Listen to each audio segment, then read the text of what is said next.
Just checking with our folks. Are we live by any chance? Hopefully, our skillful moderator will inform us if we're actually transmitting. I believe we are. Yep. Okay, great.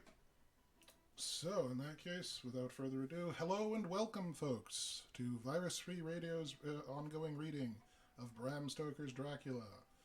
I am your host, James. And with me is our ever-talented in-house minstrel, Ryan. Nicely done. And to catch us up, since we were away for a week, our intrepid heroes had all gathered together, led by Van Helsing, to hunt down Dracula after saving Mina from a state of undeath. And but we're interrupted by Dr. Seward's patient giving dire warnings that he must be set free, or there will be consequences. What dark portents this might be? Well, I suppose we might as well dive right in and find out. So without further ado, we bring you Chapter 19 of Bram Stoker's Dracula. Jonathan Harker's Journal, 1st October, 5 a.m. I went with the party to search with an easy mind, for I think I never saw Mina so absolutely strong and well. I am so glad that she consented to hold back and let us men do the work. Somehow, it was a dread to me that she was in this fearful business at all. But now that her work is done, and that it is due to her energy and brains and foresight that the whole story is put together in such a way that every point tells, she may well feel that her part is finished, and she can henceforth leave the rest to us. We were, I think, all a little upset by the scene with Mr. Renfield. When we came away from his room, we were silent till we got back to the study. Then Mr. Morris said to Dr. Seward, "Say, Jack, if that man wasn't attempting a bluff, he is about the sanest lunatic I ever saw. I'm not sure, but I believe that he had some serious purpose, and if he had, it was pretty rough on him not to get a chance." Lord Godalming and I were silent, but Dr. Van Helsing added, "Friend John, you know more of lunatics than I do, and I am glad of it, for I fear that if it had been me to decide, I would, before that last hysterical outburst, had given him free. But we live and learn, and in our present task we must take no chance. As my friend Quincy would say, all is best as they are." Dr. Seward seemed to answer them both in a dreamy kind of way. "I don't know, but that I agree with you. If that man had been an ordinary lunatic, I would have taken my chance of trusting him, but he seems so mixed up with the Count in an anxiety of a way that I am afraid of doing anything wrong by helping his fads.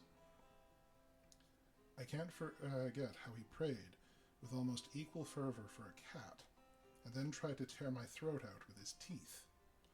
Besides, he called the Count Lord and Master, and he may want to get out to help him in some diabolical way.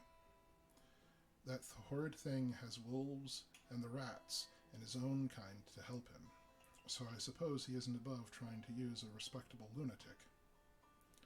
He certainly did seem earnest, though. I only hope that we have done what is best. These things, in conjunction with the wild work we have in hand, help to unnerve a man." The professor stepped over, and laying his hand on his shoulder, said in his grave, kindly way, "Friend John, have no fear. We are trying to do our duty in a very sad and terrible case.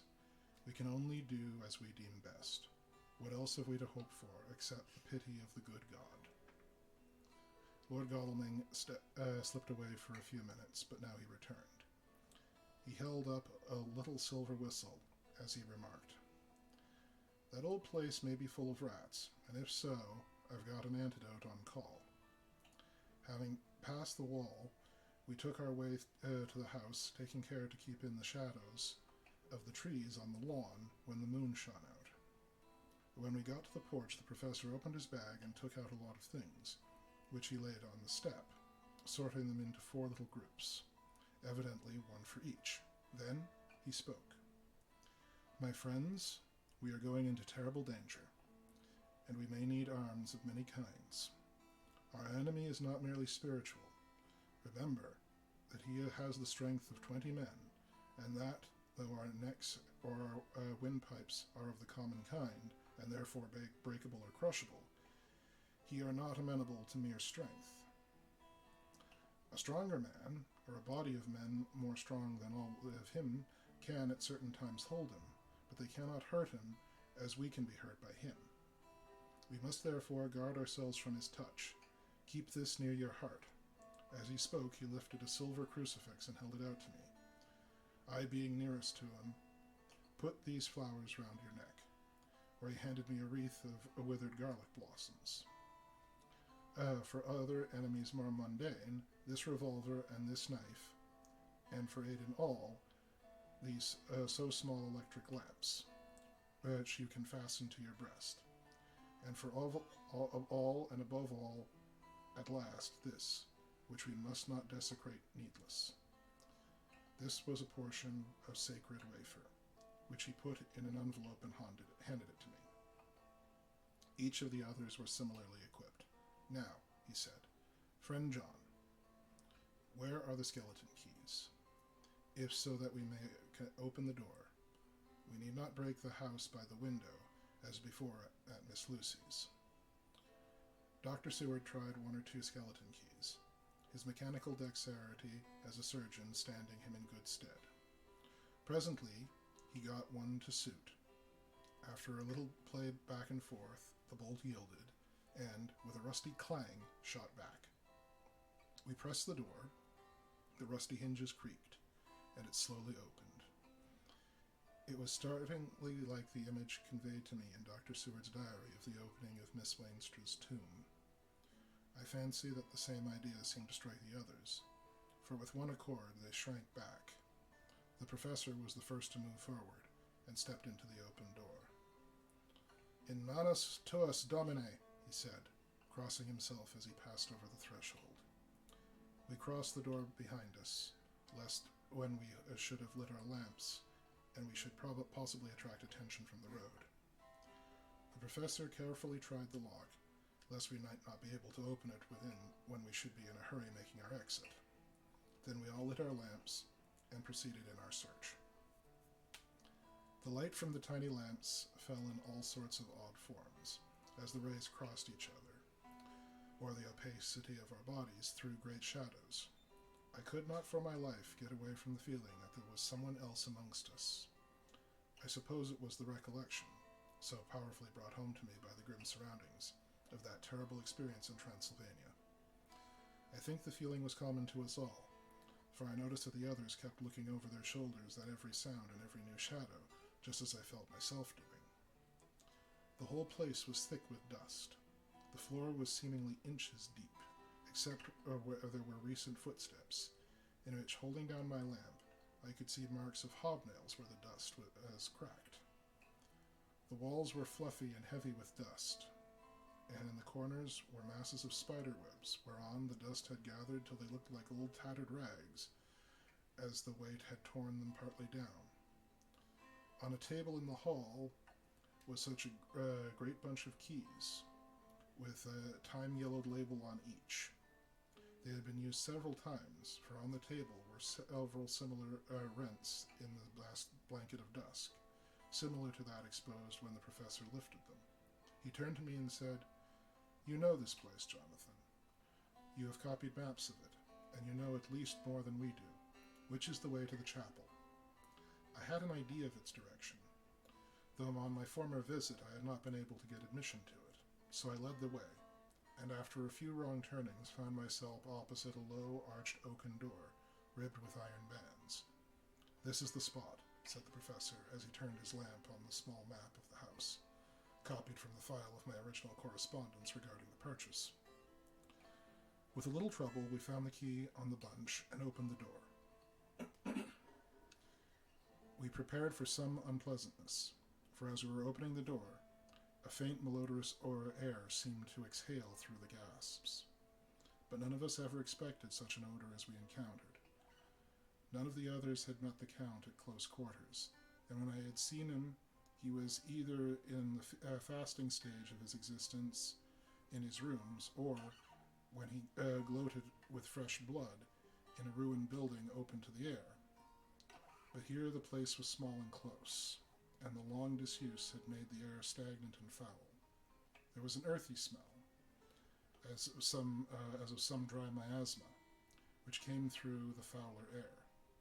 But as to the odor itself, how shall I describe it? It was not alone that it was composed of the ills of mortality, and with the pungent, acrid smell of blood, but it seemed as though corruption had become itself corrupt. Pfft, it sickens me to think of it. Every breath exhaled by the monster seemed to have clung to the place and intensified its loathsomeness. Under ordinary circumstances, such a stench would have brought our enterprise to an end, but this was no ordinary case, and the high and terrible purpose in which we were involved gave us strength which rose above merely physical considerations. After the involuntary shrieking consequent on the first nauseous whiff, we one and all set about our work as though that loathsome place were a garden of roses. We made an accurate examination of the place, and the professor saying as we began, "The first thing is to see how many of the boxes are left. We must then examine every hole and corner and cranny, and see if we cannot get some clue as to what has become of the rest." A glance was sufficient to show how many remained, for the great earth chests were bulky, and there was no mistaking them. There were only 29 left out of the 50. Once I got a fright, for, seeing Lord Godalming suddenly turn and look out of the vaulted door into the dark passage beyond, I looked too, and for an instant my heart stood still. Somewhere, looking out from the window, I seemed to see the highlights of the Count's evil face, the ridge of his nose, the red eyes, the red lips, the awful pallor. It was only for a moment, for, as Lord Godalming said, I thought I saw a face, but it was only the shadows, and resumed his inquiry. I turned my lamp in the direction and stepped into the passage. There was no sign of anyone, and as there were no corners, no doors, no aperture of any kind, but only the solid walls of the passage, there could be no hiding place for him. I took that fear had been helped by imagination and said nothing. A few minutes later, I saw Morris step back suddenly from a corner which he was examining. We all followed his movements with our eyes, for undoubtedly some nervousness was growing on us, and we saw a whole mass of phosphorescence which twinkled like stars. We all instinctively drew back. The whole place was becoming alive with rats. For a moment or two we stood appalled, all save Lord Godalming, who was seemingly prepared for such an emergency. Rushing over to the great iron-bound oaken door which Dr. Seward had described from the outside, and which I had seen myself, he turned the key in the lock and drew the huge bolts and swung the door open. Then, taking his little silver whistle from his pocket, he blew a low, shrill call. It was answered from behind Dr. Seward's house by the yelping of dogs, and after about a minute, 3 terriers came dashing around the corner of the house. Unconsciously, we had all moved towards the door, and as we moved, I noticed that the dust had been much disturbed. The boxes which had been taken out had been brought this way, but even in the minute that had elapsed, the number of rats had vastly increased. They seemed to swarm over the place all at once, to the lamplight, shining on their moving dark bodies, and glittering baleful eyes, made the place look like a bank of earth set with fireflies. The dogs dashed on, but at the threshold simply stopped and snarled, and then, simultaneously lifting their noses, began to howl in the most lugubrious fashion. The rats were multiplying in thousands, and we moved out. Lord Godalming lifted one of the dogs, and carrying him in, placed him on the floor. The instant his feet touched the ground, he seemed to recover his courage, and rushed at his natural enemies. They fled before him so fast that before he had taken the life out of a score, the other dogs, who had by now been lifted in the same manner, had but small prey ere the whole mass had vanished. With their going, it seemed as if some evil presence had departed, for the dogs frisked about and barked merrily as they made sudden darts at their prostrate foes, and turned them over and over and tossed them in the air with vicious shakes. We all seemed to find our spirits rise, whether it was the purifying of the deadly atmosphere by the opening of the chapel door, or the relief which we experienced by finding ourselves in the open, I know not. But most certainly the shadow of dread seemed to slip from us like a robe, and the occasion of our coming lost something of its grim significance, though we did not slacken a whit in our resolution. We closed the outer door, barred and locked it, bringing the dogs with us, began the search of the house. We found nothing throughout except dust in extraordinary proportions, and all untouched save for my own footsteps when I had made my first visit. Never once did the dogs exhibit any symptoms of uneasiness, and even when we returned to the chapel, they frisked about as though they had been rabbit hunting in a summer wood. The morning was quickening in the east when we returned from the front. Dr. Van Helsing had taken the key of the hall door from the bunch and locked the door in an orthodox fashion, putting the key into his pocket when he had done. "So far," he said, "our night has been eminently successful. No harm has come to us, such as I feared might be, and yet we have ascertained how many boxes are missing. More than all do I rejoice at this, our first, and perhaps most difficult and dangerous, step has been accomplished without bringing thereto our most sweet Madam Mina, or troubling her waking or sleeping thoughts with sights and sounds and smells of horror which she might never forget. One lesson, too, we have learned. It will be allowable to argue a particularly that the brute beasts which are to the Count's command are yet themselves not amenable to his spiritual power. For look, these rats that would come to his call, just as from the castle top he summoned the wolves to going to infer your mother's poor cry, though they have come to him, they run pell-mell from the so little dogs of my friend Arthur. We have other matters before us, other dangers, other fears, and that monster. He has not used his power over the brute world for the only last time tonight. So be it that he has gone elsewhere. Good. It has given us an opportunity to cry check. In some ways, this is a chess game, which we play for the sake of human souls. Now let us go home. The dawn is close at hand. We have reason to be content with our first night's work. It may be ordained that we have many nights and days to follow, if full of peril, but we must go on, and from no danger shall we shrink. The house was silent when we got back, save for some poor creature who was screaming away in one of the distant wards, and a low moaning sound from Renfield's room. The poor wretch was doubtless torturing himself after the manner of the insane, with needless thoughts of pain. I came tiptoe into our own room and found Mina asleep, breathing so softly that I had to put my ear down to hear it. She looks paler than usual. I hope the meeting tonight has not upset her. I am truly thankful that she has to be left out of our future work, and even of our deliberations. It is too great a strain for a woman to bear. I did not think so at first, but I know better now. Therefore I am glad that it is settled. There may be things which would frighten her to hear, and yet to conceal them from her might be worse than to tell her if once she suspected that they were and it was any concealment. Henceforth, our work is to be a sealed book to her, till at least such time as we can tell her it is all finished, and the earth free from a monster of the netherworld. I dare say it will be difficult to begin to keep silence after such confidence as ours, but I must be resolute, and tomorrow I shall keep dark over tonight's doings, and shall refuse to speak of anything that has happened. I rest on the sofa so as to not disturb her. 1st October. Later. I suppose it was natural that we should have all overslept ourselves, for the day was a busy one, and the night had no rest at all. Even Mina must have felt its exhaustion, for though I slept till the sun was high, I was awake before her, and had to call 2 or 3 times before she awoke. Indeed, she was so sound asleep that for a few seconds she did not recognize me, but looked at me with some sort of blank terror, as one looks who had been woken out of a bad dream.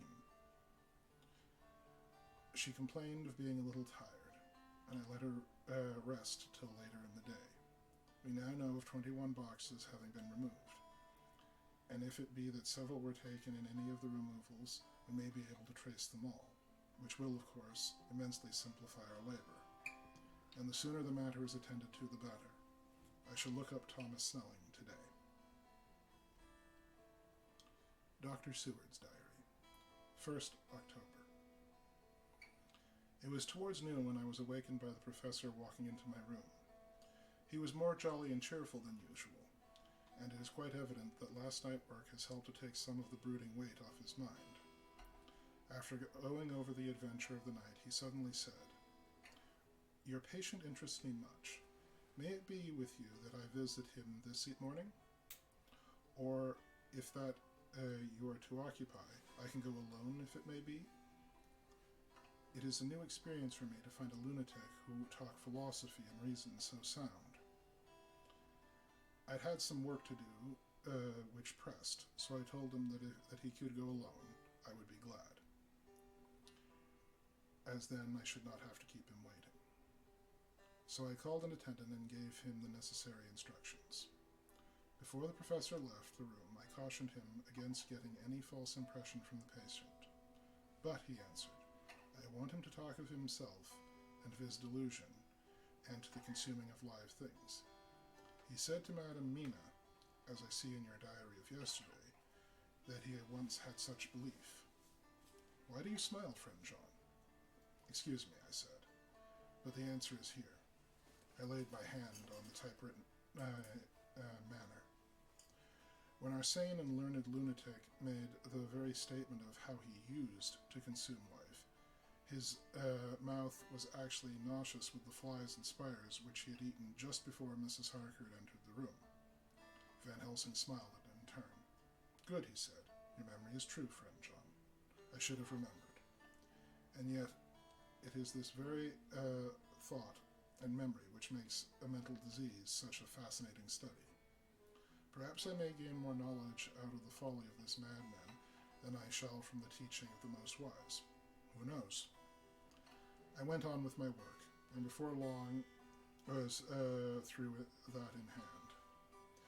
It seemed that the time had been very short indeed, but there was Van Helsing back in my study.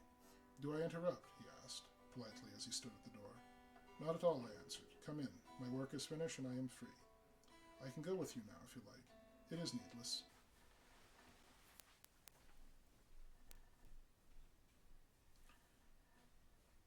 Are we back? Hope we're back. I think the internet's being a bit moody with us, folks. Pardon the interruption.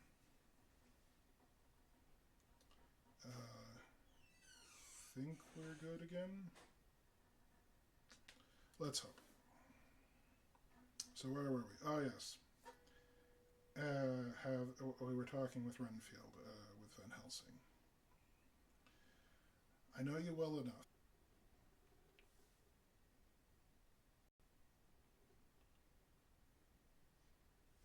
Okay, I think we're back. Hope we're back.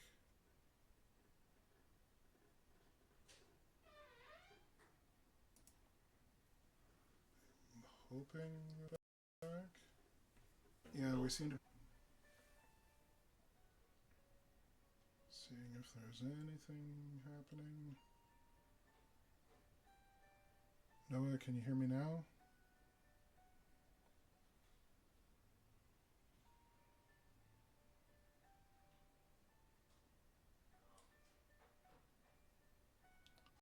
Trying to see, folks. It was on for a second, then off again. Alright, let's see, are we back?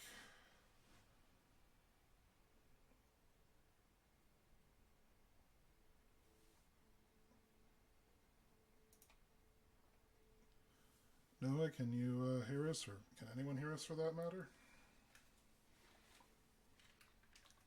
Looks like we've got a more solid connection from what I can see on my end.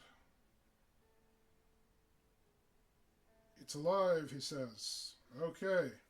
Sorry, folks. We have no idea what just happened. But, yes, I think our minstrel summed it up quite well. So, I beg your pardon. We were just talking with Van Helsing and Dr. Seward, who were being, well, frankly, rather sexist. But again, must remember that it's 1897, and yeah, men were like that. Were. I should. Let's not go down that road tonight, shall we? But so to wrap up Dr. Seward's journal entry, so Van Helsing has gone to confer with Mrs. Harker and Harker. Quincy and Art are all out following clues as to the earth boxes. I shall finish my round of work, and we shall meet tonight. Mina Harker's journal, 1st October, the same day as the previous entries. It is strange to me to be kept in the dark as I am today, after Jonathan's full confidence for so many years, to see him manifestly avoid certain matters, and those most vital to us all. This morning I slept late after the fatigues of yesterday, and though Jonathan was late too, he was the earlier. He spoke to me before he went out, never more sweetly or tenderly, but he never mentioned a word of what happened in the visit to the Count's house, and yet he must have known how terribly anxious I was, poor dear fellow. I suppose I must have distressed him even more than it did me. They all agreed that it was best that I should not be drawn further into this awful work, and I acquiesced. But to think that he keeps anything from me, and now I am crying like a silly fool, and I know it comes from my husband's great love and the good wishes of those other strong men. That has done me good. Well, someday Jonathan will tell me all, and lest it should never be that he should think for a moment that I kept anything from him, I shall keep my journal as usual. Then, if he is feared of my trust, I shall show it to him, with every thought of my heart put down for his dear eyes to read. I feel strangely sad and low-spirited today. I suppose it is the reaction from the terrible excitement. Last night I went to bed when the men had gone, simply because they told me to. I didn't feel sleepy, and I did feel full of devouring anxiety. I kept thinking over everything that has been ever since Jonathan came to see me in London, and it all seems like a horrible tragedy, with fate pressing on relentlessly to some destined end. Everything that one does seemed, no matter how right it may be, to bring on the very thing which is most to be deplored. If I hadn't gone to Whitby, perhaps poor dear Lucy would be with us now. She hadn't taken to visiting the churchyard till I came, and if she hadn't come there in the daytime with me, she wouldn't have walked there in her sleep. And if she hadn't gone there at night and asleep, that monster couldn't have destroyed her as he did. Oh, why did I ever go to Whitby? There now, crying again. I wonder what has come over me today. I must hide it from Jonathan, for if he knew that I had been crying twice in one morning, I, who never cried on my own account, and whom never has had cause to shed a tear, the dear fellow would fret his heart out. I shall put a bold face on, and if I do feel weepy, he shall never see it. I suppose it is one of the lessons that we poor women have to learn. I can't quite remember how I fell asleep last night. I remember hearing the sudden barking of dogs and a lot of queer sounds, like praying on a very tumultuous scale, from Mr. Renfield's room, which was somewhere under us. And then there was silence over everything. Silence so profound that it startled me, and I got up and looked out the window. All was dark and silent, the black shadows thrown by the moonlight seeming full of a silent mystery of their own. Not a thing seemed to be stirring, but all to be grim and fixed as death or fate, so that a thin streak of white mist that crept with almost imperceivable slowness across the grass towards the house seemed to have a sentence and a vitality of its own. I think that the digression of my thoughts must have done me good, for when I got back to bed, I found a lethargy creeping over me. I lay a while, but I could not sleep, so I got out and looked out the window. The mist was spreading, and now it was close up to the house, so that I could see it lying thick against the wall, as though it were sealing up the windows. The poor man was more loud than ever, and though I could not distinguish a word he said, I could in some way recognize in his tones the passionate entreaty on his part. Then there was the sound of a struggle, and I knew that the attendants were dealing with him. I was so frightened that I crept into bed and pulled the clothes over my head, putting my fingers in my ears. I was not then a bit sleepy, at least so I thought, but I must have fallen asleep, for, except dreams, I do not remember anything until morning when Jonathan woke me. I think that it took me an effort and a little time to realize where I was, and that it was Jonathan who was bending over me. My dream was very peculiar, and almost typical of the way that waking thoughts become merged in or continued on in dreams. I thought that I was asleep, waiting for Jonathan to come back. I was very anxious about him, and I was powerless to act. My feet and my hands and my brain were weighed, so that nothing could proceed at the usual pace. And I slept so uneasy and thought. Then it began to dawn on me that the air was heavy and dank and cold. I put back the clothes from my face and found to my surprise that it was dim all around. The gaslight, which I had left for Jonathan, but turned down, came only like a tiny red spark through the fog, which had evidently grown thicker and poured into the room. Then it occurred to me that I had shut the window before I had come into bed.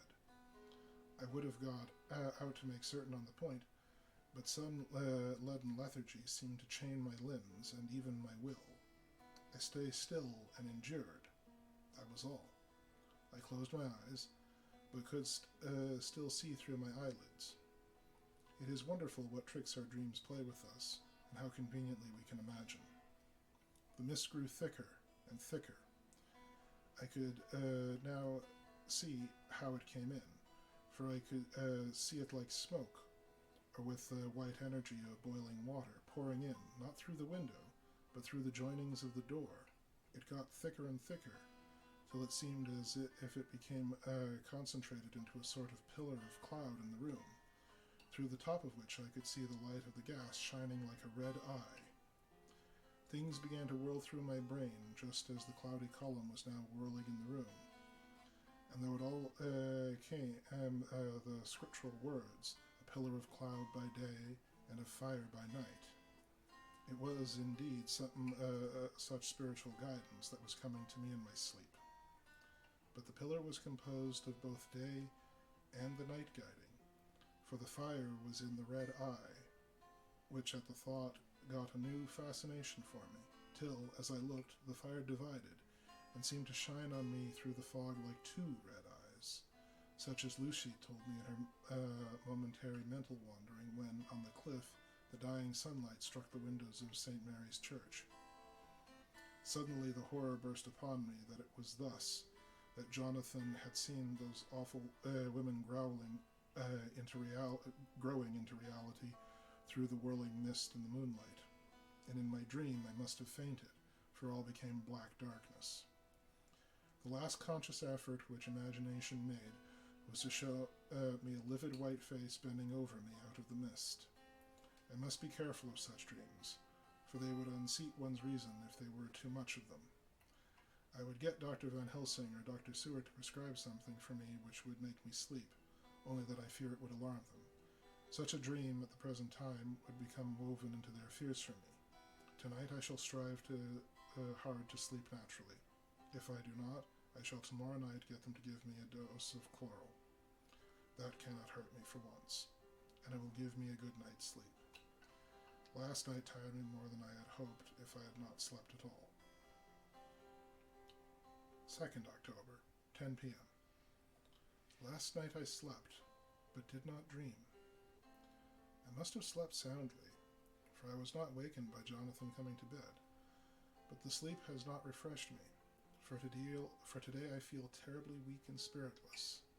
I spent all yesterday trying to read, or laying down dozing. In the afternoon, Mr. Renfield asked if he might see me. Poor man. He was very gentle, and when I came away, he kissed my hand and bade God bless me. Some way it affected me much. I am crying when I think of him. This is a new weakness, of which I must be careful. Jonathan would be miserable if he knew I had been crying. He and the others were out till dinner time, and they all came in tired. I did what I could to brighten them up, and I suppose that the effort did me good, for I forgot how tired I was. After dinner they sent me to bed and went off to smoke together, as they said. But I knew they wanted to tell each other of what had occurred during the day. I could see from Jonathan's manner that he had something important to communicate. I was not so sleepy as I should have been.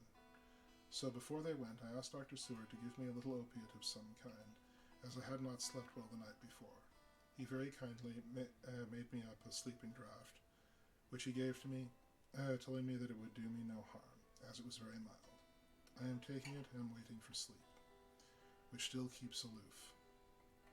I hope I have not done wrong, for as sleep begins to flirt with me, a new fear comes, that I may have been foolish in thus depriving myself of the power of waking. I might want it. Here comes sleep. Good night. And that brings us to the end of chapter 19, folks. People have such silly dreams, right, Ryan? Yeah, they're just, because, I mean, it's not like that they could actually, be signifying something. Yeah. Oh, thank goodness for tea. But, yeah, I mean, a monstrous vision with two red eyes identical to that of, other vampires that we've run across. I mean, just coincidence. Yeah, just coincidence. It's fine. It's all fine. I'm sure that this is just Bram Stoker taking us on a little narrative cul-de-sac. Won't amount to anything. Well, excuse me, folks. But enough of my dilly-dallying. You feeling frosty, Bird? There we go. All right. So we return to Chapter 20 of Bram Stoker's Dracula. Jonathan Harker's Journal. 1st October, evening. I found Thomas Snelling at his house at Benthall Green, but unhappy he was not in a condition to remember anything. The very prospect of beer, which may be expected coming, had opened to him, had proved too much, and he began too early on his expected debauch. I learned, however, from his wife, who seemed a decent poor soul, that he was the only assistant to the Smollett, who of the two mates were the responsible person. So off I drove to Woolworth, and found Mr. Joseph Smollett at home with his shirt sleeves, taking a late tea out of a saucer. He's a decent, intelligent fellow, distinctly a good, reliable type of workman, and with a headpiece of his own. He remembered all about the incident of the boxes, and from a wonderful dog-eared notebook, which he produced from some mysterious receptacle about the seat of his trousers, which had hieroglyphical entries in thick, half-obliterated pencil. He gave me the destinations of the boxes. There were, he said, 6 in the cartload which he took from Carfax and left at 197 Chickson Street, Mile End, Newtown, and another 6 he deposited at Jamaica Lane, Bromsley. If then the Count meant to scatter these ghastly refuges of his over London, these places were chosen as the first of delivery, so that later he might distribute more fully. The systematic manner in which this was done made me think that he could not mean to confine himself to 2 sides of London. He was now fixed on the far east of the northern shore, on the east of the southern shore, and on the south. The North and West were surely never meant to be left out of his diabolical scheme, let alone the city itself, in the very heart of fashionable London in the southwest and west. I went back to Smollett and asked him if he could tell us if any other boxes had been taken from Carfax. He replied, and I apologize again, listeners, I'm afraid I do not read Bumpkin very well. Well, Governor, you've treated me wery handsome. I'd given him half a sovereign, and I'll tell you all I know. I heard a man by the name of Bloxham say 4 nights ago in an air rounds in Pincher's Alley, and how Ian is, mate, had a dusty job in an old house at Perfect. There ain't a many such jobs as there, and I'm thinking maybe Sam Bloxham could tell you summit. I think I hurt my tongue. I asked if he could tell me where to find them. I told him if he could get me the address, it would be worth another half sovereign to him. So he gulped down the rest of his tea and stood up, saying he was going to begin the search then and there.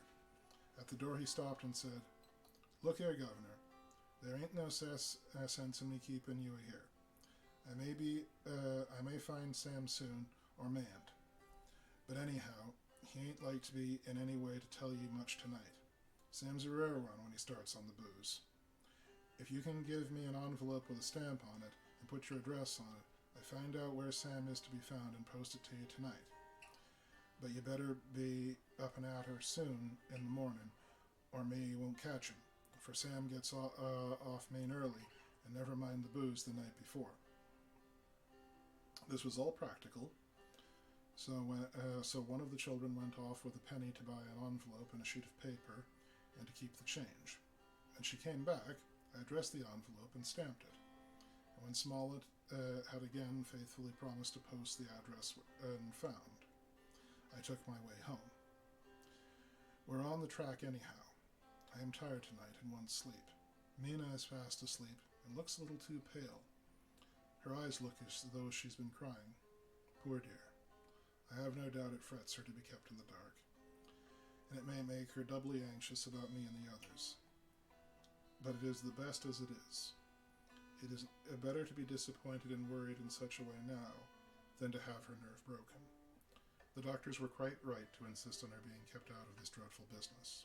I must be firm, for on me this particular burden of silence must rest. I shall not ever enter onto the subject under any circumstances. Indeed, it may not be a hard task. After all, she herself has become reticent of the subject, and has not spoken of the Countess' doings ever since we told her of our decision. 2nd October, evening. A long and trying and exacting day. By the first post, I got directed by the envelope with a dirty scrap of paper enclosed, on which was written, with a carpenter's pencil and a sprawling hand, Sam Bluxon, Corkscranes, 4, Potter Street, Bartle Street, Woolworth. Ask for the Depite. I got the letter in bed and rose without waking Mina. She looked heavy and sleepy and pale and far from well. I would determine not to wake her, but that, when I should return from this new search, I would arrange for her going back to Exeter. I think she would be happier in her own home, with her daily tasks to interest her, than in being here amongst us and in ignorance. I only saw Dr. Seward for a moment, and told him where I was off to, promising to come back and tell the rest as soon as I found out anything. I drove to Walworth, and found, with some difficulty, Potter's Court. Mr. Smollett's spelling misled me, for I asked for Potter's Court instead of Potter's Court, 1 T instead of 2.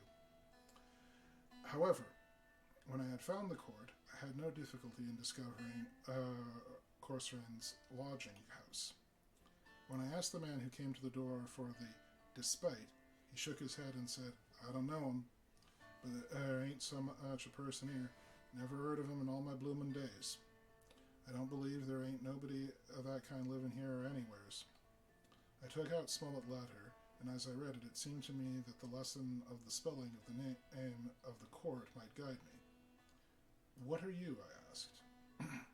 "I'm the deputy," he answered, and I saw at once that I was on the right track. Phonetic spelling again had misled me. A half-crown tip put the deputy's knowledge at my disposal, and I learned that Mr. Bloxham, who had slept off the remains of his beer on the previous night, had left for his work at Poplar at 5 o'clock that morning. He could not tell me where the place of work was situated, but he had a vague idea that it was some kind of newfangled warehouse. With his slender queue, I had to start for Poplar. It was 12 o'clock before I could get any satisfactory hint of such a building, and this I got at a coffee shop where some workmen were having their dinner. One of those suggested that there being erected across Angel Street a new cold storage building, and as this suited the condition of newfangled warehouses, I at once drove to it. An interview with a surly gatekeeper and a surlier foreman, both of whom were appeased with the coin of the realm, put me on the track of Bloxham. He was sent for on my suggesting, and I was willing to pay his day's wages to his foreman for the privilege of asking a few questions on the private matter. He was a smart enough fellow, though rough of speech and bearing.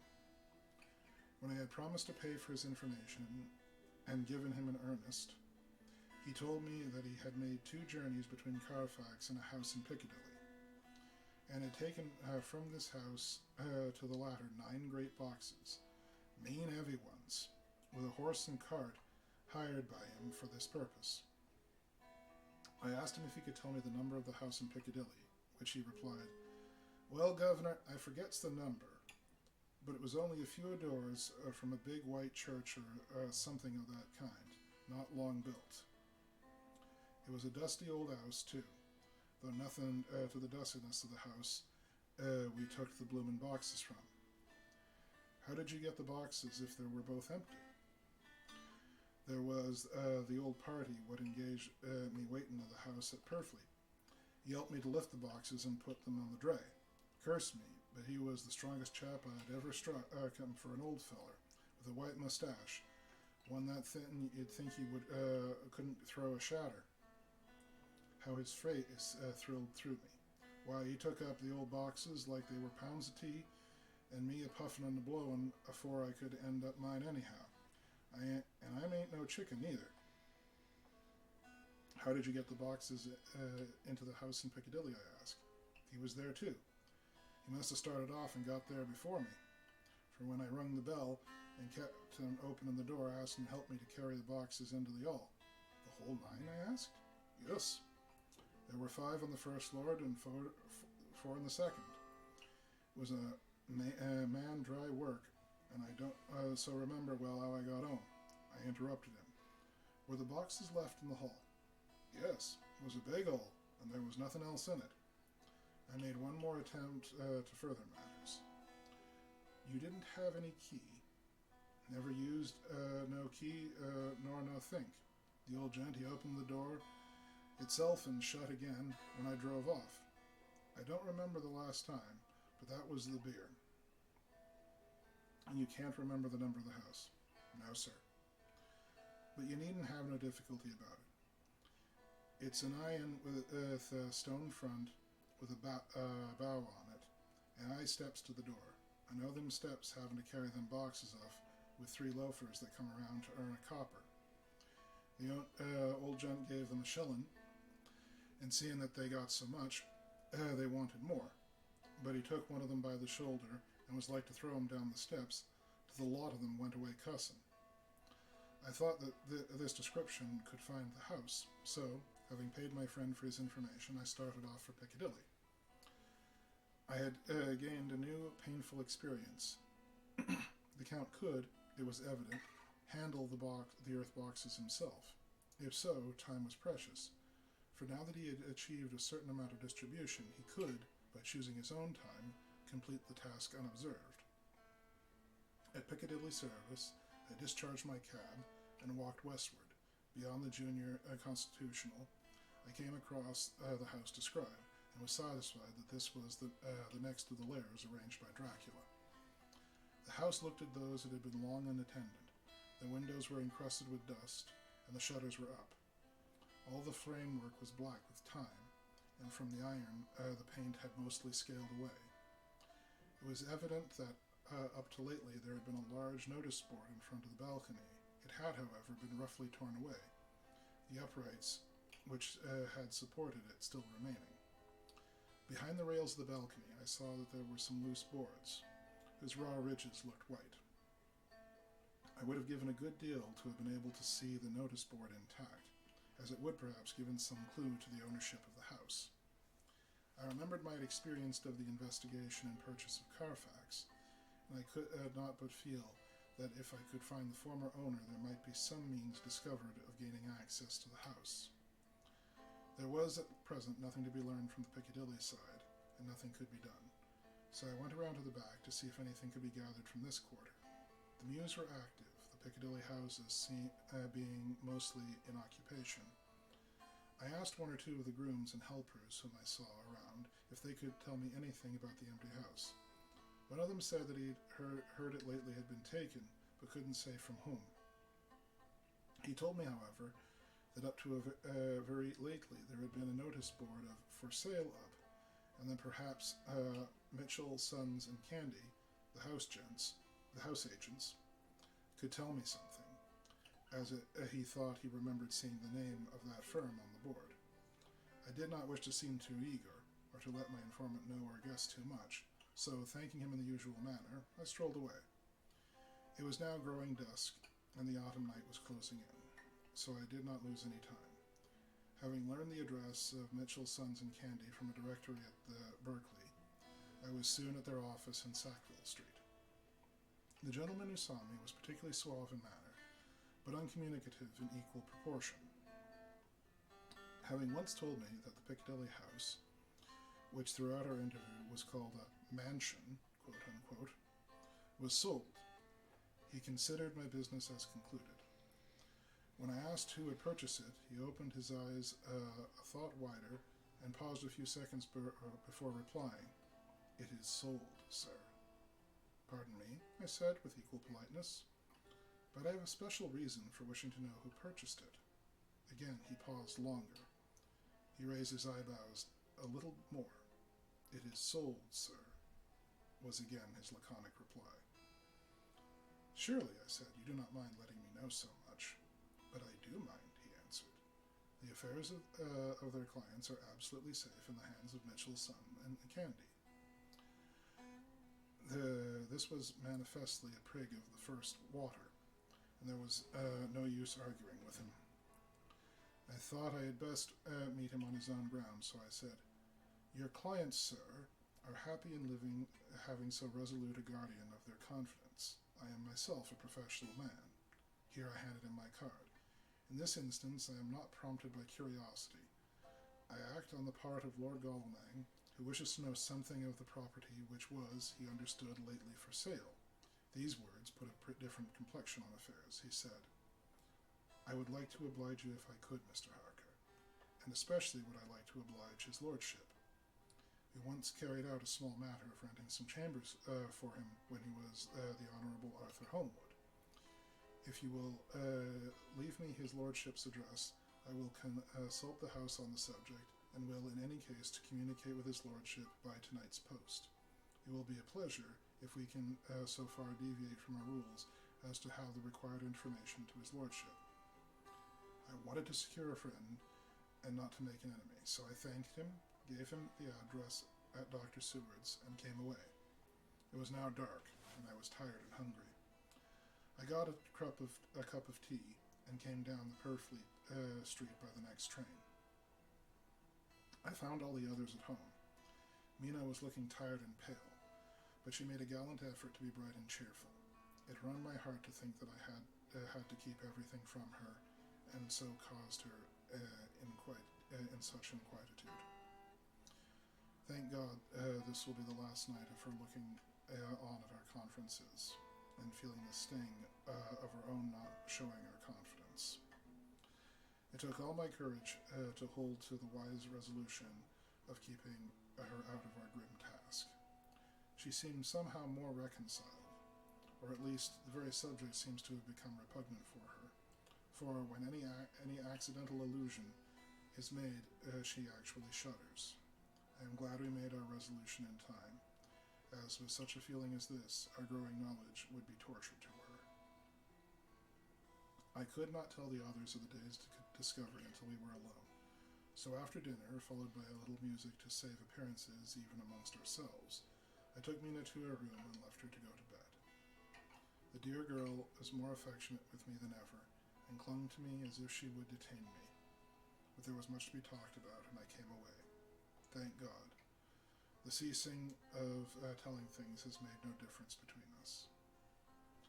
When I came down again, I found the others all gathered around the fire in the study. In the train, I had written my diary so far, and simply read it off to them as the best means of letting them get abreast of my own information. When I had finished, Dr. Van Helsing said, "This has been a great day's work, friend Jonathan. Doubtless we are on the track of the missing boxes. If we find them all in that house, then our work is near the end. But if there be some missing, we must search till we find them. Then we shall make our final coup, and hunt the wretch to his real death." We sat silent for a while, and all at once Mr. Morris spoke. "Say, how are we going to get into that house?" "We got into the other," answered Lord Godalming quickly. "But, Art, this is different. We broke house at Carfax, but we had night and a walled park to protect us. This will be a mighty different thing to commit burglary in Piccadilly, either by day or night. I confess I don't see how we are going to get in, unless that agency duck can find us a key of some sort. Perhaps we shall know when we get this letter in the morning." Lord Godalming's brows contracted, and he stood up and walked about the room. By and by he stopped and said, turning from one to us to another, "Quincy's head is level. This burglary business is getting serious. We got off once all right, but we have now a rare job on hand. Unless we can find the Count's key basket, as nothing could well be done before morning, and as it would be least advisable to wait till Lord Godalming could hear from Mitchell's, we decided not to take any active step before breakfast time. For a good while we sat and smoked, discussing the matter in various lights and bearings. I took the opportunity of bringing this diary right up to the moment. I am very sleepy and shall go to bed. Just a line. Mina sleeps soundly, and her breathing is regular. Her forehead is puckered into a little wrinkle, as though she thinks even in her sleep. She is still too pale, but does not look so haggard as she did this morning. Tomorrow will, I hope, mend all this. She will be herself at her home in Exeter. Oh, but I am sleepy. Dr. Seward's Diary, 1st of October. I am puzzled afresh about Renfield. His moods change so rapidly that I find it difficult to keep touch of them, and as they always mean more than his own well-being, they are more than an interesting study. This morning, when I went to see him after his repulse of Van Helsing, his manner was that of a man commanding destiny. He was, in fact, commanding destiny, subjectively. He did not really care for any of the things of mere earth. He was in the clouds and looked down on all the weaknesses and wants of us poor mortals. I thought I would improve the occasion and learn something, so I asked him, "What about the flies these times?" He smiled on me in quite a superior sort of way, such a smile as would have become the face of Malvolio, as he answered me. "The fly, my dear sir, has one striking feature. Its wings are typical of the aerial powers of the psychic faculties. The ancients did well when they typified the soul as a butterfly." I thought I would push his analogy to its utmost logically, so I said quickly, "Oh, is it the soul you are after now, is it?" His madness foiled his reason, and a puzzled look spread over his face, shaking his head with a decision which I had but seldom seen in him. He said, "Oh no, oh no. I want no souls. Life is all I want." Here he brightened up. "I am pretty indifferent about the present. Life is all right. I have all I want." You must get a new patient, Doctor, if you wish to study zoophagony. This puzzled me a little, so I drew him on. Then you command life. Are you a god, I suppose? He smiled with an ineffably benign superiority. Oh no, far be it from me to arrogate myself to the attributes of the deity. I am not even concerned with his especially spiritual doings. If I may state my intellectual position, I am, so far as concerns things purely terrestrial, somewhat in the possession which Enoch occupies spiritually. This was a poser to me. I could not at the moment recall Enoch's appointedness, so I asked him a simple question, though I felt that by doing so I was lowering myself in the eyes of the lunatic. And why with Enoch? Because he walked with God. I could not see the analogy, but did not like to admit it, so I harked back to what he had denied. So you don't care about life, and you don't want souls. Why not? I put my question quickly and somewhat sternly, on purpose to discomfort him. The effort succeeded. For an instant, he unconsciously relapsed into his old servile manner, bent low before me, and actually fawned upon me as he replied, I do not want any souls, indeed, I don't. I couldn't use them if I had them. They would be no manner of use to me.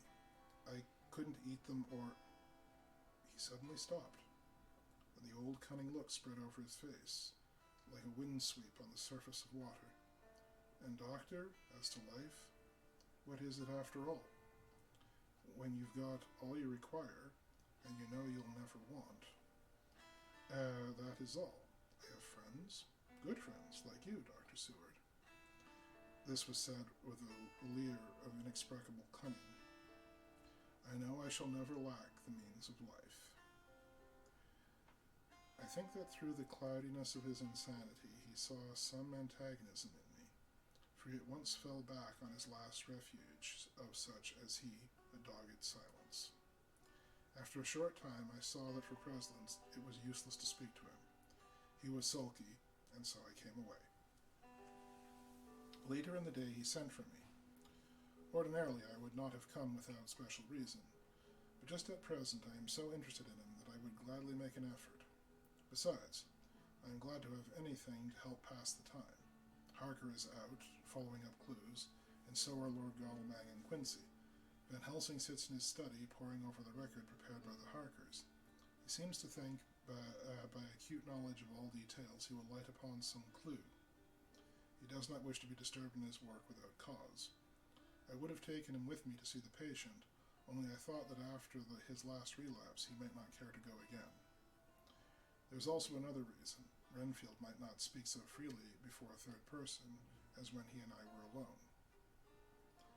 I found him sitting out in the middle of the floor on his stool, a pose which is generally indicative of some mental energy on his part. When I came in, he said at once, as though the question had been waiting on his lips, What about souls? It was evident that my surmise had been correct. Unconscious cerebration was doing its work, even with a lunatic. I determined to have the matter out. What about them yourself? I asked. He did not reply for a moment, but looked all around him, up and down, as though he expected to find some inspiration for an answer. I don't want any souls, he said in a feeble, apologetic way. The matter seemed preying on his mind, so I determined to use it, to be cruel only to be kind. So I said, You like life, and you want life. Oh yes, but that is all right. You needn't worry about that. But I asked, How are you to get life without getting the soul also? This seemed to puzzle him, so I followed it up. A nice time you'll have sometime when you're flying out there, with the souls of thousands of flies and spiders and birds and cats buzzing and twittering and mauling all around you. You've got their lives, you know, and you must put up with their souls. Something seemed to affect his imagination, for he put his fingers to his ears and shut his eyes, screwing them up tightly as a small boy does when his face is being soaped. There was something pathetic in it that touched me, It also gave me a lesson, for it seemed that before me was a child, only a child, though the features were worn, and the stubble on the jaws was white. It was evident that he was undergoing some process of mental disturbance, and, knowing how his past moods had interpreted things seemingly foreign to himself, I thought I should enter into his mind as well as I could and go with him. The first step was to restore confidence, so I asked him, speaking pretty loud so that he could hear me through his closed ears, "Would you like some sugar to get your flies around again?" He seemed to wake up all at once and shook his head. With a laugh he replied, "Not much. Flies are poor things after all." But after a pause he said, "But I don't want their souls buzzing around me all the same." "Or spiders?" I went on. "Blow spiders. What's the use of spiders? There isn't anything in them to eat," or he stopped suddenly, as though reminded of a forbidden topic. So, I thought to myself. This is the second time he has suddenly stopped at the word drink. What does it mean? Renfield seemed himself aware of having made a lapse, for he hurried on as though to distract my attention away from it.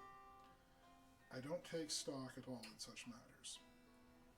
Rats and mice and such small deer, as Shakespeare has said it, chicken fed of the larder, they might be called.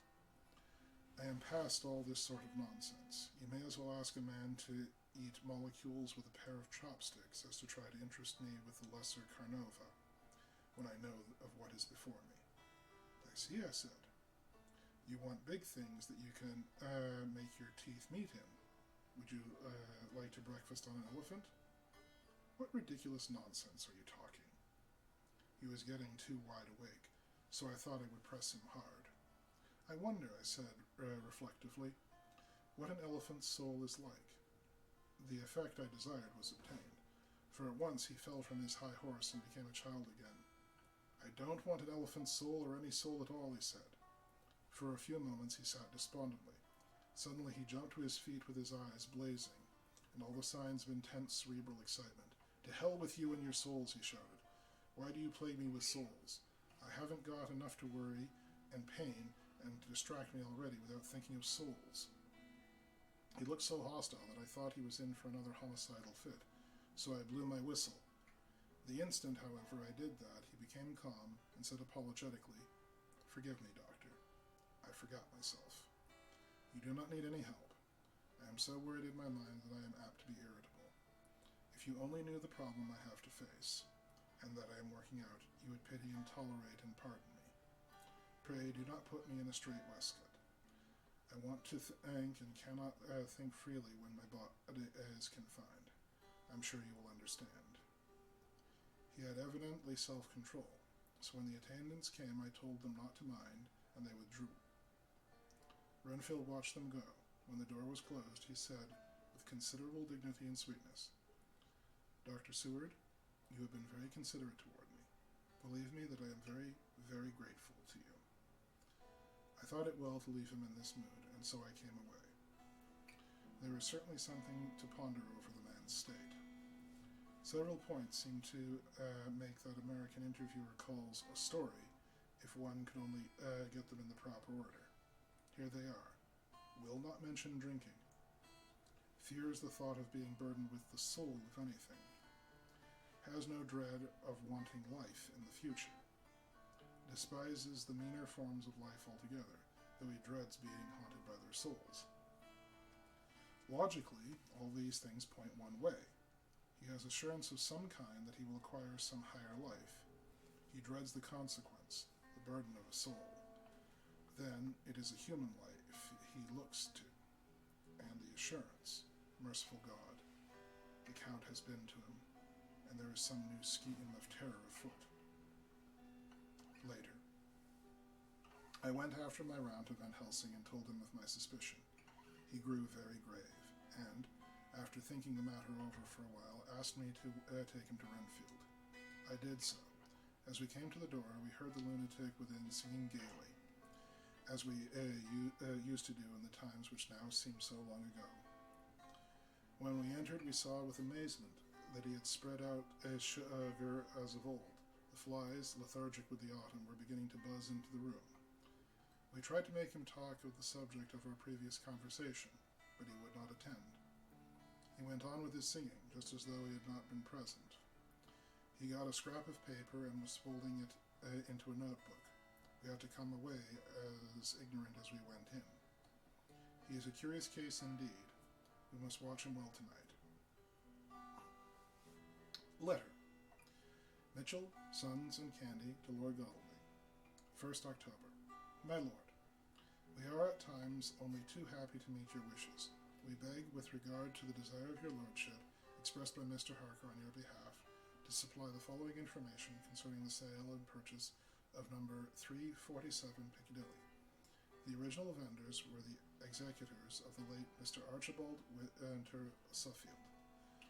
The purchaser is a foreign nobleman, Count Duel, who effected the purchase himself, paying the purchase money in notes over the counter, if your lordship will pardon us using so vulgar an expression.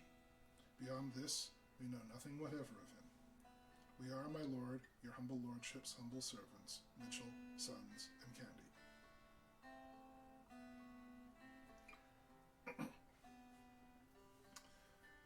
I must say, for aliases, Count de Ville, too subtle. Anyway, sorry, folks. I had to take note of that. Anyway, Dr. Seward's diary. 2nd October. I placed a man in the corridor last night and told him to make an accurate note of any sound he might hear from Renfield's room, and give him instructions that if there should be anything strange, he was to call on me. After dinner, when he had gathered all around the fire in the study, Mrs. Harker having gone to bed, we discussed the attempts and discoveries of the day. Harker was the only one who had any result. We were in great hopes that his clue might be an important one. Before going to bed, I went around to the patient's room and looked in through the observation trap. He was sleeping soundly, and his heart rose and fell with regular respiration. This morning the man on duty reported to me that a little after midnight he was restless and kept saying his prayers somewhat loudly. I asked him if that was all. He replied that was all he heard. There was something about his manner so suspicious that I asked him point blank if he had been asleep. He denied sleep, but admitted to having dozed for a little. It is too bad that men cannot be trusted unless they are watched. Today, Harker is out following up his clue, and Art and Quincy are looking after horses. Godalming thinks it will be well to have horses always in readiness, for when we get the information we seek, there will be no time to lose. We must sterilize all the imported earth between sunrise and sunset. We shall thus catch the Count at his weakest, and without refuge to fly to. Van Helsing is off to the British Museum, looking up some authorities on ancient medicine. The old physicians took account of things which their followers do not accept, and the professor is searching for witch and demon cures which may be useful to us later. I sometimes think we must all be mad, that we shall wake to sanity in straight waistcoats. Later.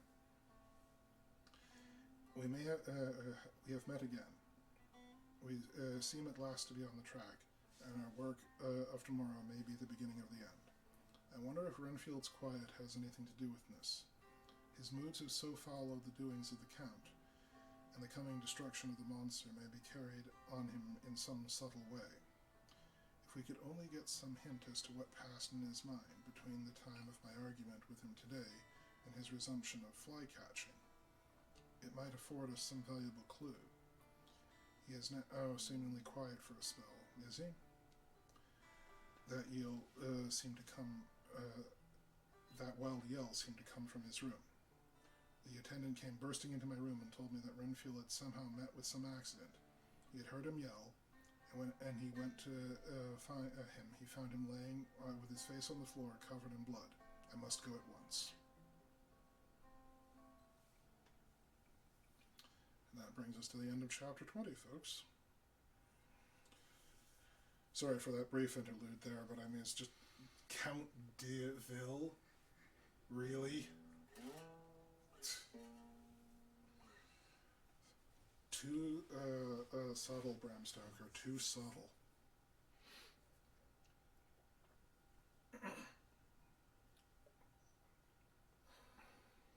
and his loving wife, Miss Fur, first named Lucy.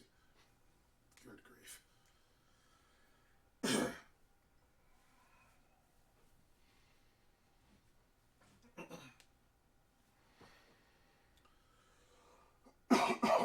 Beg your pardon, folks seem to have a bit of a tickle. Give her menstrual time to stretch, no doubt, anyway. There we go.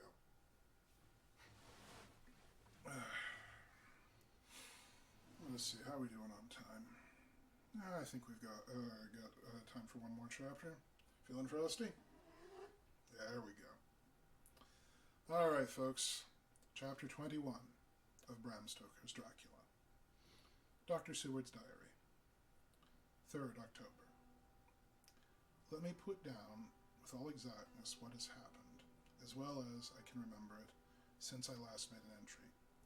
Not a detail that I can recall must be forgotten. In all calmness I must proceed.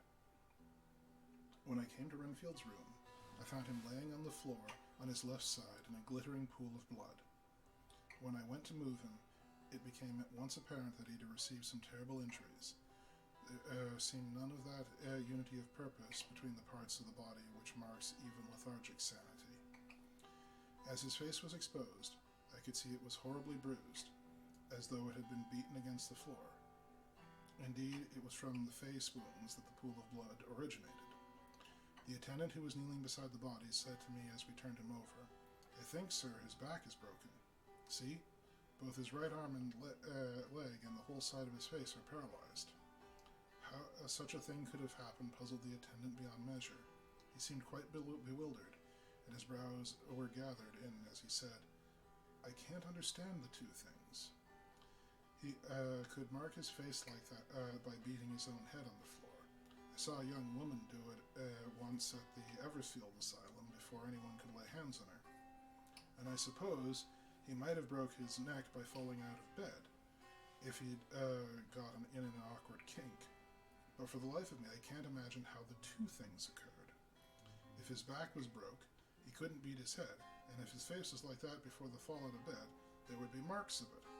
I said to him, "Go to Dr. Van Helsing, ask him to kindly come here at once. I want him without an instant's delay." The man ran off, and within a few minutes the professor, in his dressing gown and slippers, appeared. When he saw Renfield on the ground, he looked keenly at him for a moment, and then turned to me. I think he recognized my thought in my eyes, for he said very quickly, manifestly for the ears of the attendant, "Ah, a sad accident. We will need to be very careful watching, and much attention. I shall stay with you myself, but I shall first dress myself. If you will remain, I shall be within a few minutes join you."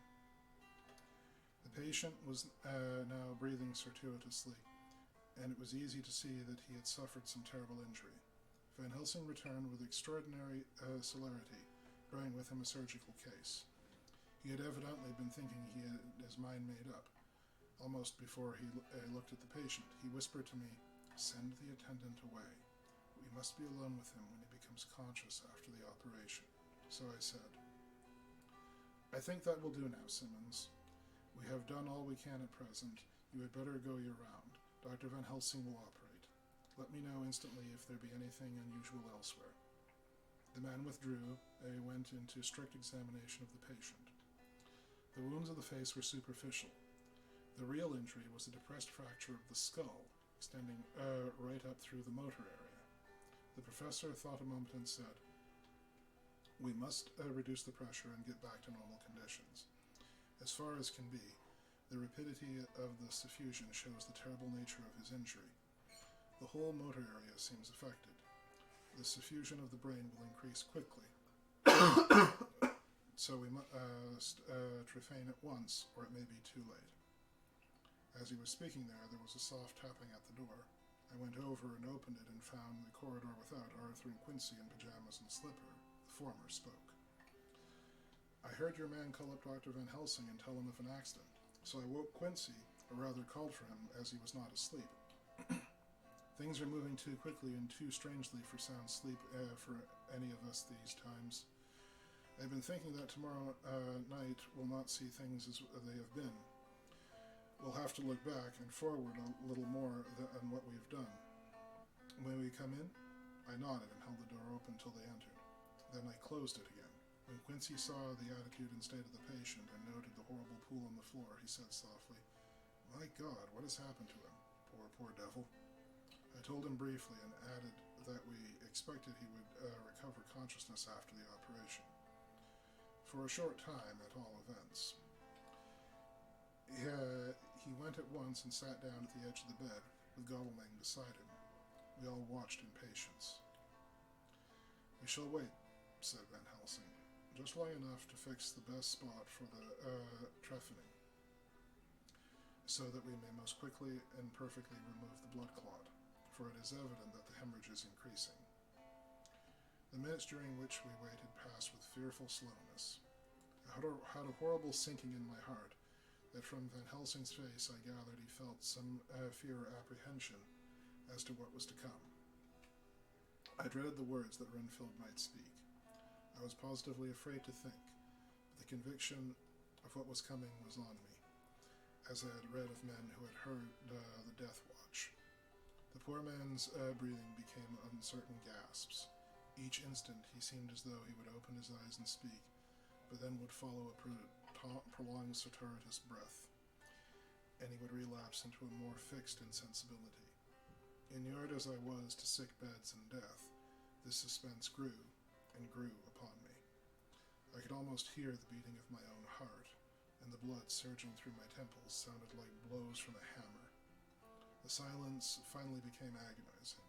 I looked at my companions, one after another, and saw from their flushed faces and damped brows that they were enduring equal torture. There was nervous suspense over us all, as though overhead some dread bell would peal out powerfully when we would least expect it. At last there came a time when it was evident that the patient was sinking fast. He might die at any moment. I looked up at the professor and caught his eyes fixed on mine. His face was sternly set as he spoke. "There is no time to lose. His words may be worth many lives. I have been thinking so as I stood here. It may be that there is a soul at stake. I shall operate just above the ear." Without another word he made the operation. For a few moments the breathing continued to be stertorous. There came a breath so prolonged that it seemed as though it would tear open his chest.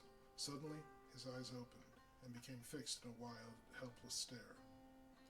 This was continued for a few moments, then it softened into glad surprise, and from lips came a sigh of relief. He moved convulsively, and as he did so said, "I'll be quiet, doctor. Tell them to take off the straight waistcoat. I've had a terrible dream. It has left me too weak that I cannot move. What's wrong with my face?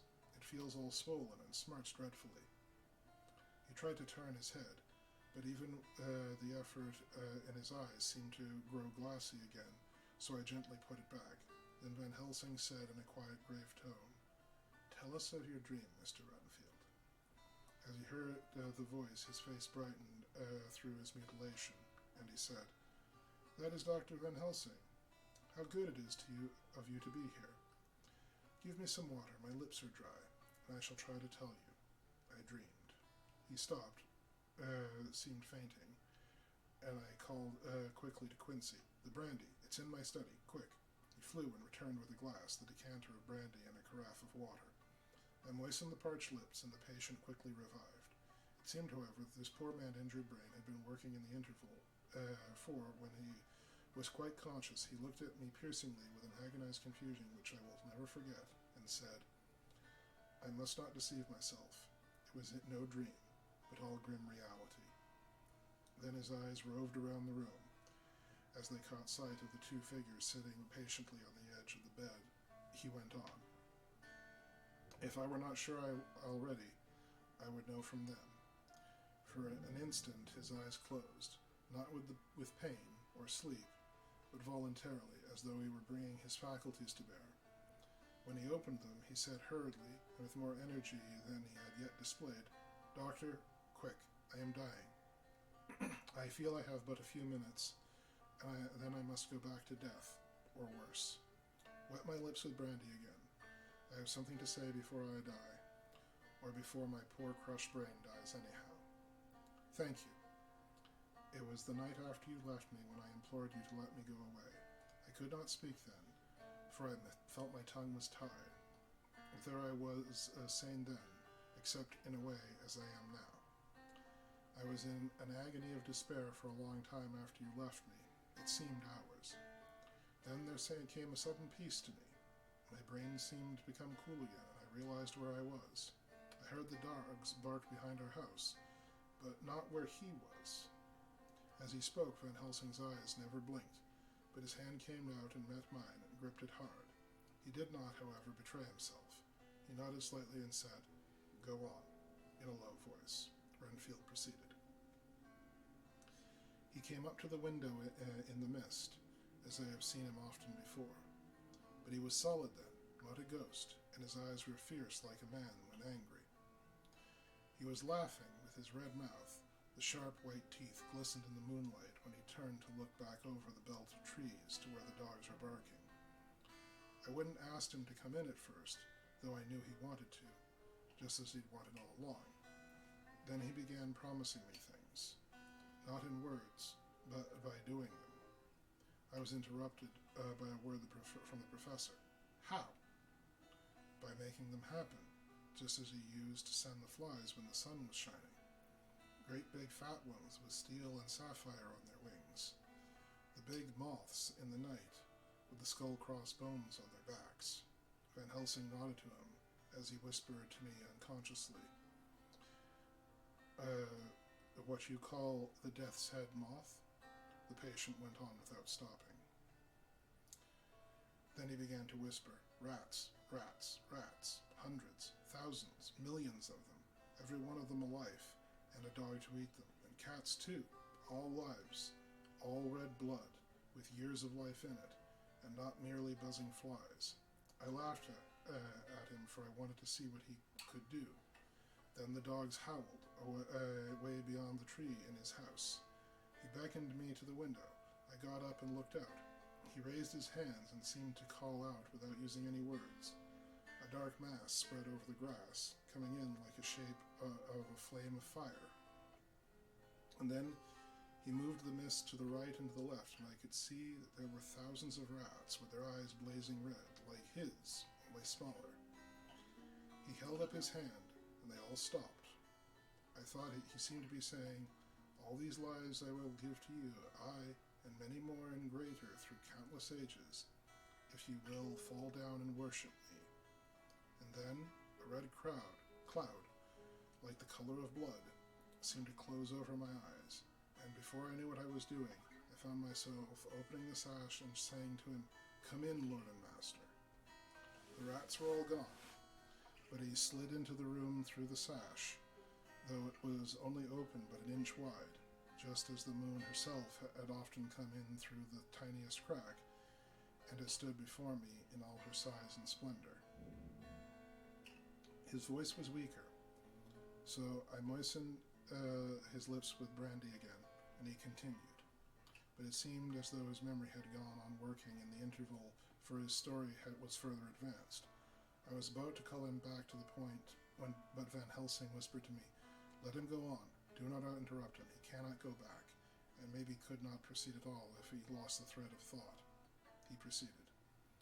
All day I waited to hear from him, but he did not send me anything, not even a blowfly. And when the moon got up, I was pretty angry with him. When he had slid in through the window, though it was shut, and did not even knock, I got mad with him. He sneered at me. His white face looked out of the mist with red eyes gleaming, and he went on as though he owned the whole place, and I was no one. He didn't even smell the same as he went by me. I couldn't hold him. I thought somehow Mrs. Harker had come into the room. The two men sitting on the bed came over, standing behind him so that he could not see them, but where they could hear better. They were both silent, but the professor started and quivered. His face, however, grew grimmer and sterner still. Renfield went on without noticing. When Mrs. Harker came to see me this afternoon, she wasn't the same. It was like tea after the teapot had been watered. We were all moved, but no one said a word. He went on. I didn't know she was here till she spoke, and she didn't look the same. I don't care for the pale people. I like them with lots of blood in them, and hers had seemed to have all run out. I didn't think of it at the time, but when she went away I began to think, and it made me mad to know that he had been taking the life out of her. I could feel the rest quivered as I did, but he remained otherwise still. So when he came tonight, I was ready for him. I saw the stealing in, and I grabbed it tight. I heard that madman have an unnatural strength, and as I knew I was a madman, at times anyhow, I resolved to use my power. And he felt it too, for he had come out of the mist to struggle with me. I held tight, and thought I was going to win, for I didn't mean him to take any more of her life, till I saw his eyes. They burned into me, and my strength became like water. He slipped through it, and when I tried to cling to him, he raised me up and flung me down. There was a red cloud before me, and a noise like thunder, and the mist seemed to steal away under the door. His voice was becoming fainter, and his breath more circuitous. Van Helsing stood up instinctively. "We know the worst now," he said. "He is here, and we know his purpose. It may not be too late. Let us be armed, the same as we were the other night, but lose no time. There is not an instant to spare." There was no need to put our fear, nay our conviction into words. We shared them in common. We all hurried and took from our rooms the same things we had when we entered the Count's house. The professor had at his ready, when he went into the corridor, pointed significantly and said, "They never leave me, and they shall not until this happy business is over.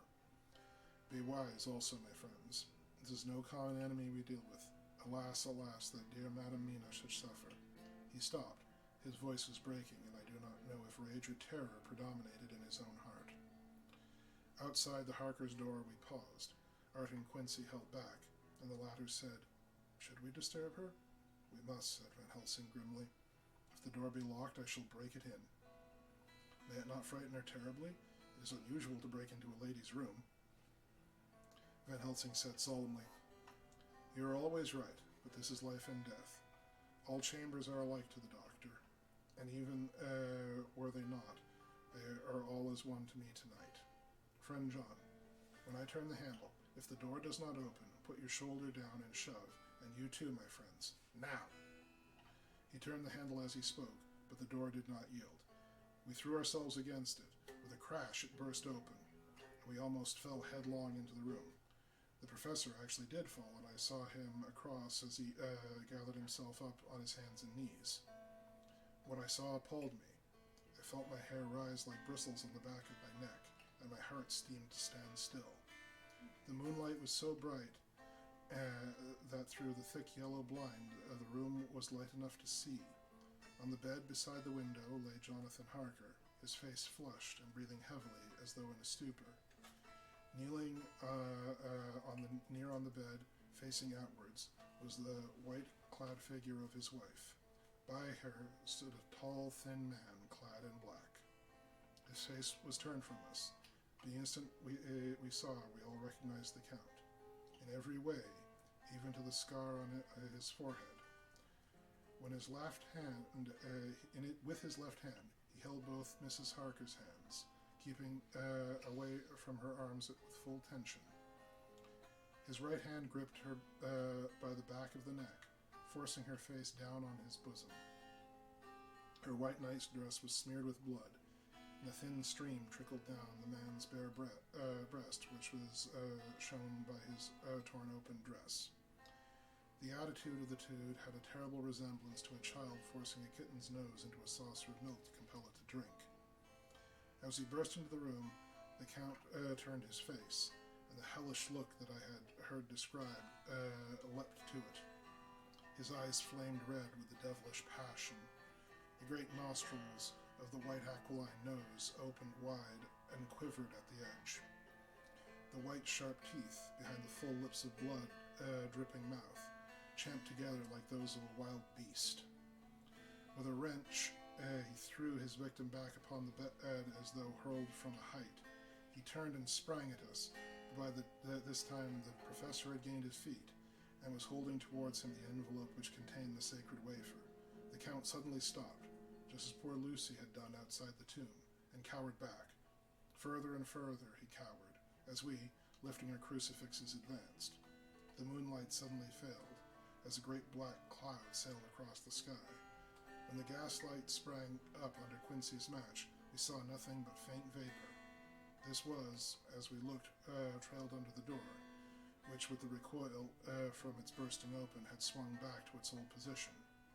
Van Helsing, Art, and I moved towards Mrs. Harker, who by this time had drawn her breath and was given to screams so wild, so ear-piercing, so desperate that it seems to me now that it will ring in my ears to my dying day.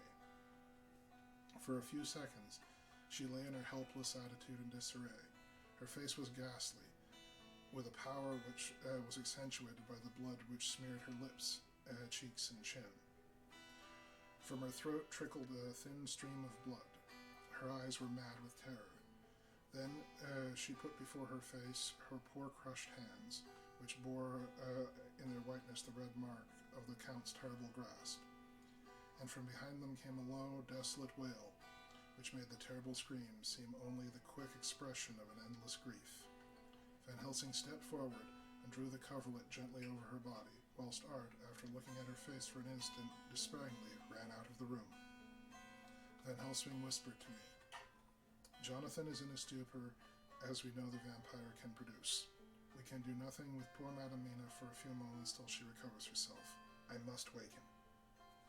He dipped the end of the towel in cold water and began to flick him in the face, his wife all the while holding her face between her hands, sobbing in a way that was heartbreaking to hear.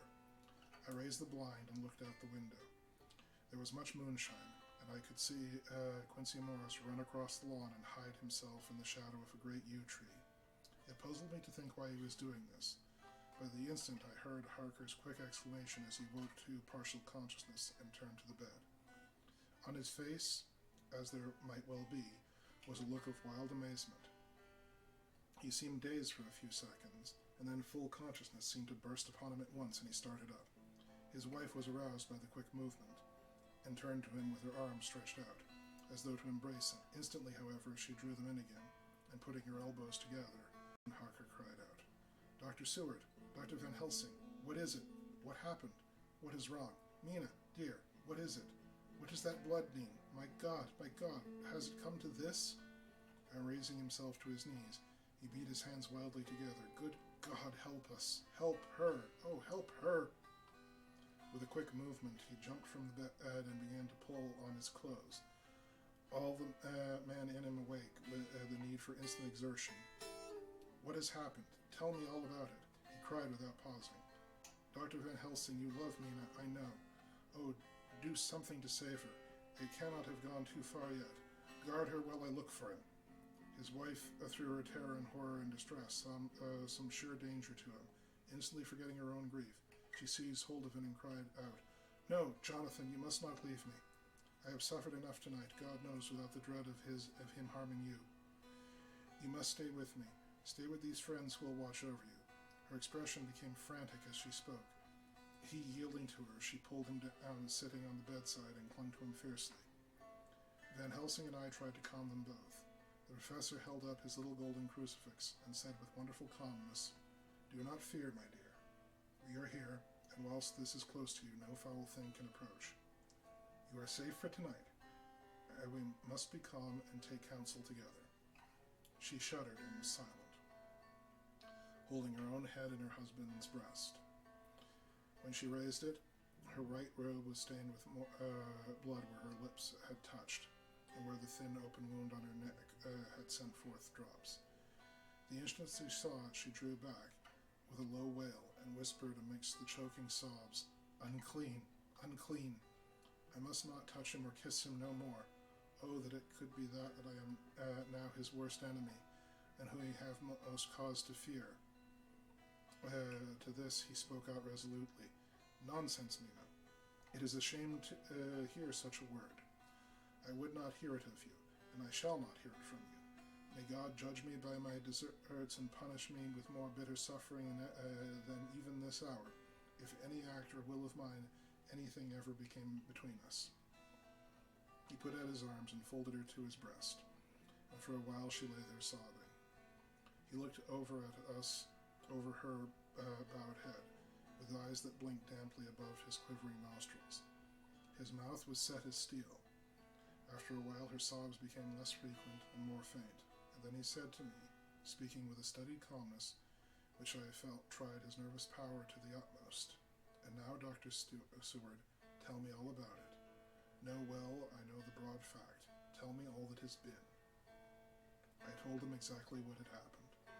He listened with seeming impassiveness, but his nostrils twitched and his eyes blazed as I told him about how the ruthless hands of the Count held his wife in that terrible and horrid position, with her mouth open, with her mouth to the open wound in his breast. It interested me, even in that moment, to see, whilst the face of white-set passion worked convulsively over the bowed head, the hands tenderly and lovingly stroked the ruffled hair. Just as I finished, Quincy and Godelmang knocked at the door. They entered in obedience to our summons. Van Helsing looked at me questioningly. I understood him to mean if we were to take advantage of their coming to divert, if possible, the thoughts of the unhappy husband and wife from each other and from themselves. So on nodding acquiescence to him, he asked them what they had seen or done, to which Lord Godelmang answered. I could not see him anywhere in the passage or in any of our rooms. I looked in the study, but though he had been there, he had gone. He had, however, he stopped suddenly, looking at the poor, drooping figure on the bed. Van Helsing said gravely, "Go on, friend Arthur. We are here, we want here no more concealments. Our hope now is knowing all. Tell freely." So Art went on. He had been there, and though it could only have been for a few seconds, he made a rare hay of the place. All the manuscript had been burned, and the blue flames were flickering amongst the white ashes. The cylinders of our phonograph were thrown onto the fire, and the wax helped the flames. Here I interrupted. Thank God there is another copy in the safe. His face lit for a moment, but fell again as he went on. I ran downstairs to see and could see no sign of him. I looked into Renfield's room, but there was no trace there except... He paused. "Go on," said Harker hoarsely. So he bowed his head, and moistening his lips with his tongue, he said, "Except that the poor fellow is dead." And Mrs. Harker raised her head, looking from one to another, and she said solemnly, "God's will be done."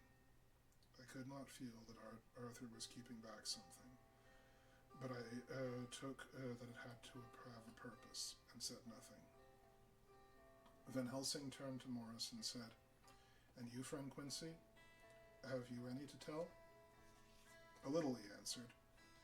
"It may be much eventually, but at present I can't say. I did well to know, if possible, where the Count would go when he left the house. I did not see him, but I saw a bat rise from Renfield's window and flap westward. I expected to see him in some shape go back to Carfax, but he evidently sought some other lair. He will not be back tonight, for the sky is reddening in the east, and the dawn is close. We must work tomorrow." He said the latter words through his shut teeth. For a space of perhaps a couple of minutes there was silence, and I could fancy that I could hear the sound of our hearts beating. Then Van Helsing said, placing his hand tenderly on Mrs. Harker's head, "And now, Madamina, poor dear Madamina, tell us exactly what happened. God knows I do not want you to be pained, but it is need that we know all. For now, more than ever, has work to be done quick and sharp and in deadly earnest. The day is close to us and must end all, if may be so, and now is the chance that we may live and learn." The poor dear lady shivered. I could see the tension of her nerves as she clasped her husband's shoulder and pulled closer to her, her head lower and lower, still on his breast. She raised her head proudly and held out one hand to Van Helsing, who took it in his. After stooping and kissing it reverently, held it fast. The other hand was locked in that of her husband, who held her other arm around her protectively. After a pause in which she was evidently ordering her thoughts, she began, I took the sleeping draught which you had so kindly given me, but for a long time it did not act.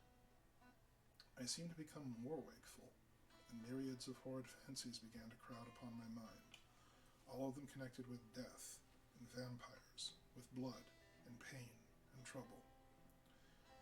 Her husband involuntarily groaned as she turned to him and said lovingly, "Do not fret, dear. You must be brave and strong and help me through this horrible task. If you only knew what an effort it is to me to tell you this fearful thing at all, you would understand how much I will need your help."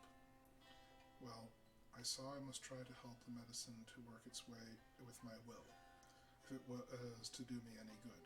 So I resolutely set myself to sleep.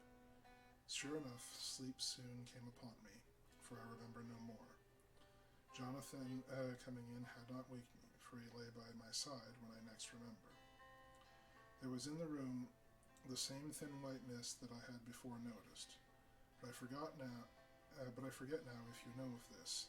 You will find it in my diary, which I will show you later. I felt the same vague terror which had come upon me before, and set the same sense of presence. I turned to wake Jonathan, but found he slept so soundly that it seemed as if it was he who had taken the sleeping draught, and I not. I tried, but could not wake him. This caused me great fear. I looked around terrified. Then indeed my heart sank within me. Beside the bed, as if he stepped out of the mist, or as if the mist had been turned into his figure, and had entirely disappeared, stood a tall, thin man, all in black. I knew him at once from the description of the others, the waxen face, the high aquiline nose, on which the light fell in a thin white line, the parted red lips, with sharp white teeth showing between, and the red eyes, which I seemed to see in the sunset of the windows at St. Mary's Church at Whitby. I know, too, the red scar on his forehead, where Jonathan had struck him. For an instant my heart stood still, and I would have screamed out, only I was paralyzed. In the pause he spoke in a sort of keen, cutting whisper, pointing as he spoke to Jonathan. "Silence. If you make a sound, I shall take him and dash his brains out before your very eyes." I was appalled, and was too bewildered to do or say anything. With a mocking smile he placed one hand upon my shoulder, and holding me tight, bared my throat with the other, saying as he did so, "First, a little refreshment to reward my exertions. You may as well be quiet. It is not the first time, or the second, that your veins have appealed my thirst." I was bewildered, and strangely enough, I did not want to hinder him. I suppose it was part of the horrible curse that such is, when his touch is on the victim. And, oh my God, pity me. He placed his reeking lips on my throat. Her husband groaned again, clasped his hand harder, and looked at him pityingly, as if he were the injured one, and went on. I felt my strength fading away, and I was in a half swoon. How long this horrible thing lasted I know not, but it seemed that a long time must have passed before he took his foul, awful, sneering mouth away. I saw it drip with fresh blood. The remembrance seemed for a while to overpower her, and she drooped, and would have sunk down but for her husband's sustaining arm. With a great effort she recovered herself and went on. When he spoke to me mockingly, and so you, like the others, would play your brains against mine. You would help these men to hunt me, and frustrate me in my designs.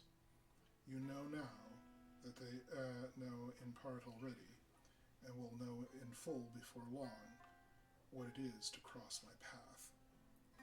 They should have kept their energies far closer to home, whilst they plays wits against me who can command nations, and intrigued for them, and fought for them hundreds of years before they were born.